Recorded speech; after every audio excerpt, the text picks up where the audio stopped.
NU itu, ini karena bicara Gus Dur ya, itu membangun sebuah sosiologi Islam yang relatif baru. Misalnya munculnya fenomena Gus sekarang ini kan banyak Gus-Gus nih sekarang. Nah itu dia. Nah dulu sebelum Gus Dur jadi presiden, yang namanya Gus tuh hanya satu Gus Dur. Hanya Gus Dur saja Pak? Nggak ada orang Gus ini, Gus itu, hanya Gus Dur namanya. Sehingga ketika Gus Dur jadi presiden, orang mengira Gus Dur tuh nama orang. Sehingga ada yang menanggil Pak Gus Dur. Banyak ya. Lalu Gus Dur sendiri yang menjelaskan, kalau sudah panggil Gus Dur, nggak usah panggil Pak. Gus tuh gantinya Bapak. Kalau mau panggil Pak Dur, kalau mau Gus Dur gitu. Kenapa? Karena memang Gus itu hanya putranya Kiai. Putranya Kiai yang punya pesantren. Oleh sebab itu waktu itu yang dikenal hanya Gus Dur. Di pesantren orang juga nggak banyak. Meskipun Gus gitu lalu dipanggil Gus kemana-mana. Biasanya dipanggil ya Kiai atau lurah. Ya.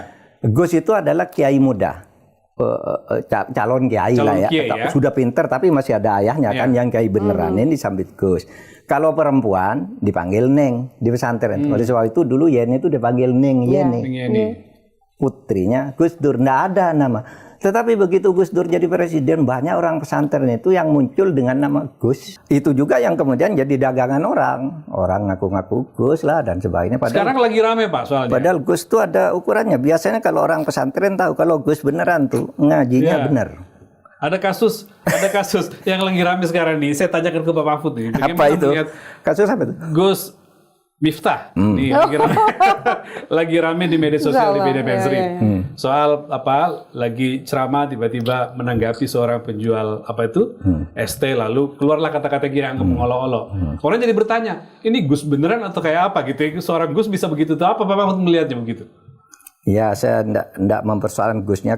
Soal kegusan Gus Miftah itu sudah dijelaskan oleh Kiai Najih ya, putaran Kiai Maimun. Baca saja penjelasan beliau. Tetapi menurut saya guraunya kelewatan. Guraunya kelewatan ya? Gurauannya kelewatan. Dan juga nggak lucu juga Pak Mahfud itu. Nggak lucu. Nah, oleh sebab itu sudahlah. Saya hanya bicara bahwa fenomena Gus itu menjamur sesudah Gus Dur karena Gus Dur jadi presiden. Benar. Sebelum itu dianggap udik pesantren dan hanya internal aja yang tahu. Anaknya kan ada bedanya. Yang anak muda belajar di pesantren itu putra Kiai itu Gus. Kalau santrinya ya santri aja gitu panggilannya.